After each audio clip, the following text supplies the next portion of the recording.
Okay, ladies and gentlemen, let's talk about video in the classroom. Now, you say, wait a minute, video in the classroom? Well, here's the thing. We like to think of the classroom as this box. But the reality is, in our current situation, the classroom is no longer a box. We're going to have to work with tools that are inside that box, and we're going to have to work with tools that are outside that box. This goes back to our idea of a spectrum, from traditional classrooms all the way to digital classrooms. And we're going to have tools that can be used across that spectrum, but tools that function inside the box in certain ways, but also function outside the box. One of those tools is going to be video. And the way we work with video and some of the best ways to use video in a learning situation may be a little different than we're used to. So let's talk about a few ways we can really make video good for learning. The first thing, we want to watch for information. So we need to train our students to watch for information. That's going to be a whole sub-video of its own. The second thing we need to do when we're doing videos for learning is we need to make sure that those videos, most importantly, have good audio. Because you could still gather from this video a whole lot of information about me, even if my hand is in front of my face, or even if it's blurry, or even if there's stuff in the background. Now, it may not be ideal, but if you can hear me, you can still glean the information you likely need from the video. So the first rule of great video, after we learn how to watch it for information, is we need to have great audio. I also have a bit on the tools that you use in a digital classroom about microphones. So this would be appropriate to check out at this point. Now, let's move on to number 3. I just told you that the video doesn't have to be great. Well, it doesn't have to be, but boy, wouldn't it be better if it was. Now, let's be honest, there's only so much I can do with what you see in front of you. It's not astounding, it's not exactly picturesque, but here's the thing, as long as I'm in focus, as long as you're not staring at all of my chins at once, such that it looks exceedingly humorous, or as long as there's not too much distraction going on behind me, it's going to be okay. The best things you need for good video in education is clear video. Now, for clear video, go ahead and take a look at that little chunk of video, as I have another section on getting good video and good video tips. So thus far, we've trained students to watch it, we have good audio, and we have at least acceptable video. Now, how should you make video? Well, you can make video like this. That's fine, but I'm going to be honest, this is a fairly in-depth process that requires editing afterwards.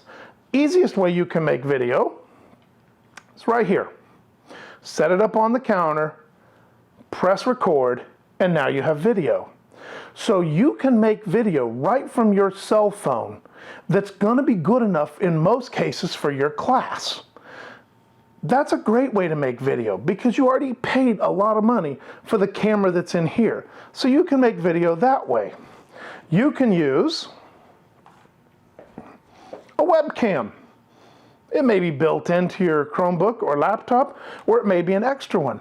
But again, I have another video on that for you to watch to take a look at on how exactly to do that.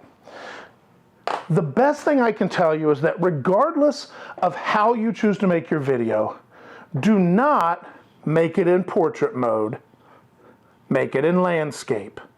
Because what you don't want is large black bars off to the side and seeing only what's in the middle.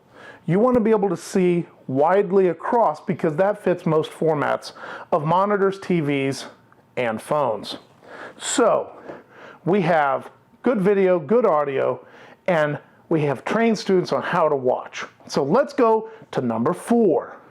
Number 4 on good video is that it needs to be short. And in that vein, I'm putting a lot of the detailed pieces off in other little videos because this is just the overview.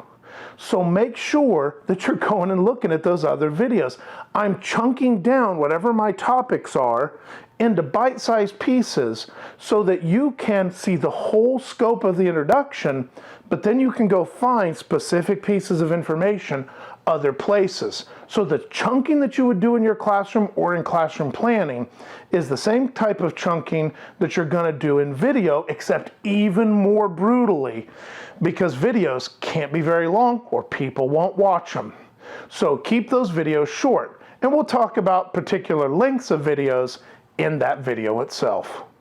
All right, so there's a couple things, there's 4 things to making good educational videos thus far. Let's finish up with our last one. The last one, stay on topic. In this case, this is just the intro to the 5 key steps for video. So that's all we're doing. In your videos, you need to stay on topic. Most videos should be a single subject, in this case, an introduction with the details elsewhere. In other cases, if I'm doing math, I'm not going to do every type of problem in one 30-minute video. There's no way they're getting past 5 minutes. I'm sorry. What you need to do is you need to chunk it down into certain types of problems or certain subsets of problems and chunk that information up into bite-sized pieces that are digestible. There's a reason YouTube videos are less than 10 minutes. So make sure that you're following what the experts who make money at this know. Keep those videos short, keep them concise, keep them on a single subject. So keep your focus where it needs to be. In light of that, I'm done with the intro. Go to each of the sub videos to find out more information about each section.